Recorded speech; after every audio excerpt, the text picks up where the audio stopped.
All right, bang, bang. Welcome to the Dog Walk presented by Barstool Sports. I'm here on the northwest side of Chicago at D. Jaborik Pool Tables at 5560 West Farragut. I'm with Frank. I'm with Dan, two pool table repairmen. Guys, I'll be honest, I knew you existed, but I didn't know you existed in this format. So thanks for doing the show. It's great to have you. Frank, we'll start with you. Like, who are you? This is your business, I believe. And how long have you been doing this? I've been doing this 10 years now. This is actually my uncle's business. His brother, Dennis Jaborik. I guess it's a four-generation thing. I'm the fourth generation. He would be considered, I guess, the third generation. And then his father was doing it before him, and their grandfather is the one who started all of this craziness, so to speak. But so I came in through family. I needed a job. I had called up Dennis, and he hired me, and I've been here ever since, working full time. Progressed slowly in the beginning, and then I used to go out with other people. He sent me out with some of his other more established guys at first, and then eventually I went on my own with my own crew, and I kind of brought my own guys in, friends of mine and whatnot, and that worked out for years. And then I had suffered some back injuries, and I had to sit out for a while physically. Then I came back to do some office work, and I kind of just stayed doing that, and eventually progressed to where I'm at now. Dennis kind of just sits on the sidelines and counts his money, and I do most of the stuff now for him, make his life easier. Nice, because like I said, it's one of those things where, pool tables are everywhere. Okay, they're everywhere. They're at bars, they're in houses, they're at pool halls. And you figure, like, yeah, somebody fixes them, but I don't think it really like registers to people like, oh, there's actually a pool table repairman. Like, that's one guy's job. I figured it's the guy, he fixes the Miss Pac-Man machine, then he goes over and he tidies up the pool table. So I was pretty fascinated pretty much every time I've driven by your store. Yeah, I get that a lot. People, when I first started working here, people had been telling me for a while, my father and family members, they were always saying, oh, you need work, call Dennis. And I never did, because I always used to think, how lucrative could pool tables be? How often could this guy be working? I need to work consistently. So one day I just called him anyway, and like I said, it turned into a full-time thing. And I learned quickly that this is a fast-moving thing. It doesn't ever end. Like Dennis says, this is a living, breathing thing. People always need work done on their pool tables. People are always looking for pool tables, and people are always looking to get rid of their pool tables. So in essence, it keeps us in business, keeps us moving. Okay, and then is this something where you guys are more of a servicing shop? I see you guys, if you're watching the video, there's like 4 pool tables behind me. You guys sell them a little bit. What do you guys all do here? So here is just the main hub. 20 years ago when Dennis first got this place, he was only, I guess, him and maybe a few guys doing it. So it was a lot smaller then. We've definitely grown since then. And, there's ideas in the works. We've been talking a little bit about possibly relocating soon and down the line maybe and to a slightly bigger place, because we have, like I said, grown since then, and we need to keep up our size of the shop with the size of the business. So, but technically what we do here is we station the tables that are for sale. This is all of our inventory.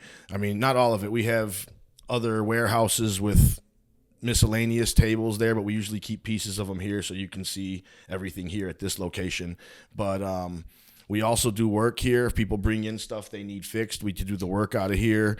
A lot of sales happening out of here. So people come, and this is where they initially see the table for the first time up close and make their pick, and then we schedule them up for delivery, and we get it taken care of. Gotcha. So if someone has a pool table that's sitting around, they could call you guys too, and you'll buy it type deal? Yeah. Well, it depends. We buy them on occasion. I mean, we try to stay away from, ones that are going to be problematic.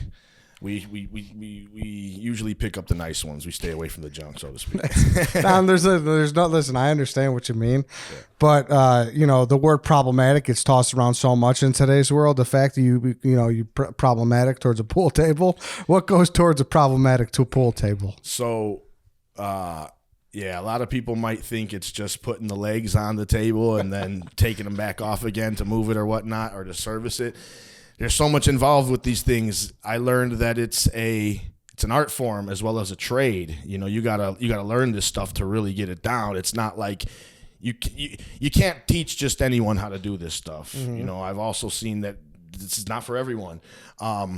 So basic problems could be like, you know, hardware can get fussy. Sometimes these certain tables are made with cheaper hardware, and it can splinter up on you, and then in turn eat the whole head off of to where you can't even use it anymore. That could turn into a big problem. You get bolts that get stuck and you can't get them out, and then you got to cut them off, which turns into a problem. You get, for example, here's an interesting one. So most of these tables come apart to the point where they can go in and out any location, right? But there are certain tables like the ones you see in the bars with the coin operator on the side. Those are not like these. They don't come apart as much as these do. The body is one piece, the slate is one piece, so it has to be able to go into basically a straight shot. Now, we've had situations where the people have not done their homework enough on both locations where they're moving it from and where they're moving it to make sure that the table can come out and go in to the next place. So we've taken tables out of one location, and then we've brought them to the new location, and they didn't make it down the stairs or whatnot. So now we've got to figure out, you know, where do we take this table for you now? You probably don't even want it anymore. So, you know, it becomes problematic. Yeah. No. I love it. And are you able to go to bars still? Like, is that one of those things where you just get, you know, post-traumatic stress? You walk in, you see someone with a pitcher on a table. You're like, oh man, like you see it in the corner of your eyes. It just bothers you. Yeah, you can ask my wife. Whenever we go to anywhere there's a pool table, I end up at the pool table checking it, you know, and making sure it's okay, seeing what condition it's in, seeing if I can get a job out of it or something. So, but to answer your question, people often ask me, do you play pool? You're probably a pro. It's like, no, not necessarily. You know, I see them so often on the field and the problematic ones and whatnot that I don't play as much as you might think.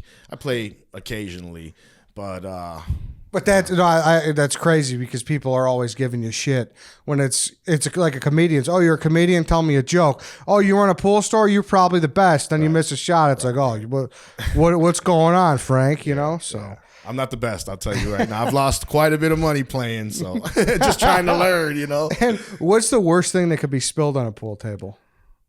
Your dignity. Yeah. No, probably you know, wine or olive oil. I don't know. I mean, there's all types of stuff that could be acid, but what's common? Beer, alcohol. It stains, it stinks. You know, it can buckle. So people always put their drink on the table. That's Coca-Cola, sugars in it, so it gets nasty. Yeah, just like and then what actually happens when something spills? Like, is it what's you call it, the slate? You said so. That's like the top part. Is that the really heavy part, or is it is the base, the frame more heavy? The frame is heavy as well, but the slates are there's usually 3 pieces. They're typically 1 inch thick, and they're usually going to be around anywhere from 190 pounds to 250 each, depending on the size of the table. They have slates that are 1.5 inches thick, and it takes 5-6 guys to move one up the stairs. You're struggling up the stairs, but we've done it. Yeah. We've done it. Yeah. Wow. I'm thinking about my back and like, yeah, we've done it, man. Dude, yeah, you got to be. Yeah. So what about it? Just kind of the slate when it meets that kind of like liquids, it just. Oh, so when the liquid goes on the cloth and the slate, obviously it ruins the cloth. But the slate, I've seen. So slate is river rock. It comes out of the river. Literally, it was in water at one time. So it can retain water inside it really well. Sometimes they sweat. In the summertime, they'll be dry in the store, and you could take them out into the humidity, and all of a sudden you'll see condensation coming from the inside. You could tell it sweats in only a certain area. I like to believe it's just water. It's just moisture that's been sitting in the rock maybe the whole time. Who knows? I'm not a scientist. Yeah. But when something liquidy spills on there, it'll tend to stay moist for a long time, like it's holding that moisture, and it just won't ever dry up. Yeah. So I think one's got to do with the other, probably. What about people sitting on it? No good. No good. So No good. you're at like a bachelor What you party. see in the movies, don't do that stuff. Don't do yeah. No. Bachelor party, 2-girl show. They get up on there. You're like, You're gonna be calling us. I mean, no, do it. Here's our number. Because you'll need the table re-leveled after that, most likely. So that just throws off the. There's balance. three slates, and we level them to act as one slate. So when you get too much weight on one, it can definitely shift what we've done, and then you'll need a professional to come out and take it apart, redo it, and put it back together. All right, let's take a quick break here. Let's talk about Chevy Drive Chicago. I'm pumping it all weekend last week. If you're not in this Caner jersey by now, you're crazy because Blackhawks fans, Chevy Drive Chicago, they're here for you. All you have to do is go to ChevyDriveChicago.com to enter to win. That's it. You can get a signed jersey from Caner, and you can check out some awesome new Chevys while you do it because it's time. It's been time. You've been talking about getting that new car for a while. Your local Chevy dealership has a hat trick to get your attention. If you're in need of a new vehicle but don't want to visit a dealership, check out Chevy Shop, Click, and Drive. Shop online 24/7. Take delivery at home. It's that simple. It's seamless, and it's very smart. All you have to do is shop, click, and drive. Head to ChevyDriveChicago.com to find your new ride, latest offers, and local Chevy dealer. Everyone loves a power play. Shop, click, and drive. Drive with Kane and Taze Drive. We're always pumping the SUVs and the trucks. If you're a sedan person, go look at a Malibu. Malibu's a nice car. You can't go wrong with the Malibu. You'll be in there. You'll feel good. You'll be secure. Can't go wrong with Chevy. Can't go wrong with ChevyDriveChicago.com. Go over there. All right, let's head back into the show.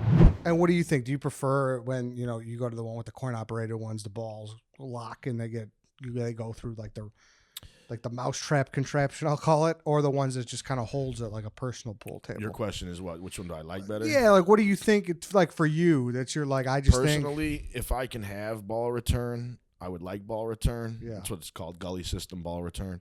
Mm-hmm. But some tables can be more problematic in the ball return areas than other, as to where balls get stuck in there and. It's a full tube system, so you can't just stick something up underneath there to adjust it. You might have to throw another ball down or use the wire hanger or something. Drop pockets are nice. They're definitely quieter. They got some nice leather pocket drop pockets in the furniture style tables that are they're real nice, classy, traditional. So, in my opinion, I'm either way. Yeah. Doesn't really matter. As long as the table plays good, yeah. Do you laugh if people come to you with those 3-in-1 like foosball connectors and they're like, "Hey, Frank, what do you guys think of this?" It's like, come on. No, I get it. I mean, usually a table like that's not going to be slate, so we don't even mess with non-slate tables. But the tables can be fun to play on. We don't sell them, but we do have a. Like a 3-in-1 poker table. It's got bumper pool, poker, something more simple, With the billiards, we take it a little more serious. That sounds pretty awesome, actually. We don't want to mix the two. And do people call a lot being confused, or they think like you're a pool shop, like a swimming pool? No, I've been making that joke for 10 years now, and I haven't got a laugh yet. So they tell, "Hey, is this the pool table shop?" "No, we sell swimming pools." And I hear the head scratch. I'm like, nah, don't use that one again. And then something I was talking to a few friends before this also. Why is the chalk blue? I know that's not necessarily your problem, but why is the chalk blue? Honestly, you got an answer for that one, Danny boy? Well, that's a real good question. Put your mic up so they can hear you. So that's a real good question. A lot of places have a lot of blue chalk around. When there's all different colors, we give out different color chalk to different people when they buy our cloth. So if you buy a camel one, you get a camel shade, a beige shade. Yeah, if you buy blue, you get blue. Okay. If you get green, you get green. But in the pool halls, what you normally see is blue. I don't know. Good question, though, right? Yeah, Like, I'm gonna have to ask the owner when I get a chance to talk to him. Yeah, that'd be great. And then how's pool doing overall? Like, how's the sport? It's at an all-time high in popularity. Really? Yeah, definitely. I always say, long after whatever crazy apocalypse might come, people will still be playing pool. You don't need electricity for it. You just need a table, some balls, some sticks. Yeah, that's definitely a good feature. And I asked because in the People Pantheon, like to hit balls around it. Hold your mic up, Dan.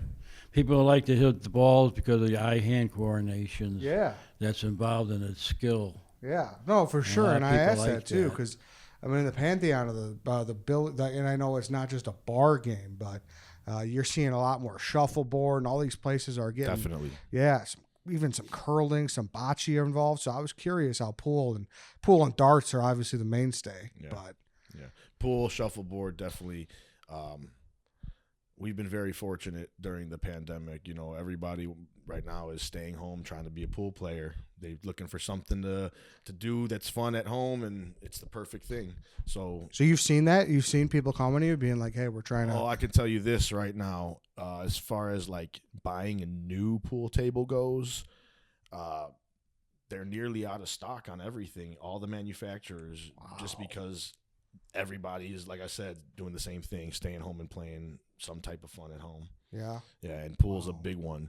Yeah, it's pretty crazy. I did not expect this with Christmas that just passed and COVID happening. We've seen a surge in pool table sales. That's and, very and interesting. serving, like crazy. I mean, our heads were spinning during Christmas time, Really? but we were fortunate for it. And what's the obvious? What's the pairwise? What are you called on the most? It's definitely a mixture. It used to just be service and used pool table sales, but now it's a mixture of selling new tables, selling new products on our online store, and But what about when something breaks? Like, what's usually what's the most the common? most common like repairs Yeah. type of thing? Usually a refelt. People want it refelted. Okay. You know, we do a lot of moves because moving companies don't move pool tables. Why are they so heavy? Just because the slate, like you Yeah, said. the slate, the body, right? What's the average? About 850, 900 on an 8-foot leather pocket. You know, a standard type of table. And they're expensive too. You got some here. The one behind me right here is over $2,000. Yeah, well, it's probably like $6,000 new or $5,000 Really? new, right? So our prices are pretty nice. These prices include tax, they include delivery and installation, local first floor or basement. You know, they include new felt, whatever color you want, and brand new deluxe accessory kit with it as well. And you got a big crew, you were saying, huh? So how many places in the Chicagoland area do you service? Everywhere, man. Yeah. Yeah, we get best in the Midwest. So Easily. So what did you say? You got 13 guys on staff? It's like 11 field guys. I Yeah. think, well, hold on. We've got three. We've got about 10 field guys. And then we've got an IT department. We've got myself, and we've got Dan, and we've got, I call him security. You know, he's the one who checks people at the door. No. Yeah. He's an old salesman that's been here for years. He and also worked on he the also cruise. was a serviceman. Wow. So he knows his stuff. And Man, right this now we're is- also currently looking to hire a few more guys. So Yeah. we're busy. Man, it's such a bigger operation than I would have imagined. Right. That's awesome. Definitely. Do you get that a lot? Yes. Yeah. All the time. Really? Right. I think it just is an automatic default way of thinking for regular people that aren't involved in this world, and no one's really involved in this world. Like when I came in, like I said, I had no idea there was this much involved. It was crazy to me, but now I'm like, okay, it's just an everyday thing now, you know. And it's pretty good life. You said you didn't want to do it because you didn't think it'd be lucrative, but it's Right. pretty good. Yeah, I didn't think it would be steady work for some Yeah. reason, but I just bought my second house, so There you go. yeah. There you go. That's awesome, man. Right. So yeah, you got a full crew. So pretty much anyone in the Chicagoland area that's got a pool table and needs something done, they come to you, huh? There's a few other numbers out there, but like I said, they're not on our level. I would say there's some decent techs out there. Yeah. I've met a few of them personally, you know, but a lot of the times at the end of the day, the work it funnels up to us just because, you know, we have the reputation, we're licensed, we're insured. Year in, year out, we get the Super Service Award with Angie's List, Yelp, Better Business Bureau, Google Plus. You know, so we're out there earning these stripes. You know, That's awesome, Yeah. man. Well, all right, we're kind of near the end here. Is there anything else, any other stories or anything that you thought would be interesting for the people to hear? I've got endless stories, but off the top, not really. I mean, it's just like any other business, just with pool tables. Like you know, it's what we do, billiards. Yeah, and I never found anything in like the pocket cartridge. Or you're like, oh, Man, I've found underwear in there. I've found liquor bottles, drugs, cell phones. I've seen a lot of people get in trouble while we were there, and I'm just like, oh, but it is what it is. Yeah. So it seems to be a common hiding place. That and up underneath the legs, it's where the kids stash the liquor bottles at. And then, here's a good one. To close out with. Often enough, we'll go and we'll purchase a table from someone, or we'll move it from the parents' house to the kids' house who are now in college or whatever, and we'll find the liquor bottles from when they were young teenagers, and they don't really get in trouble when the parents, because they're already grown-ups now, but it's just funny seeing the reactions, because I did the same thing when I was a kid, Yeah. Sorry, Mom. Yeah, for sure, man. No, for sure. No, that's great. All right, thanks, guys. Now, where can people find your stuff? What's the best way to contact you guys and everything? So they can find us on the internet. Go to www.pooltableplace.com. We are also at pooltablenow.com. The store is located at 5560 West Farragut in Chicago, 60630, and we're open Monday through Saturdays. Awesome. Well, Frank, Dan, thank you guys. I appreciate your time. That's it for today, everybody. We'll catch you guys next time. Awesome. Thanks, guys. Appreciate Thanks, you. guys.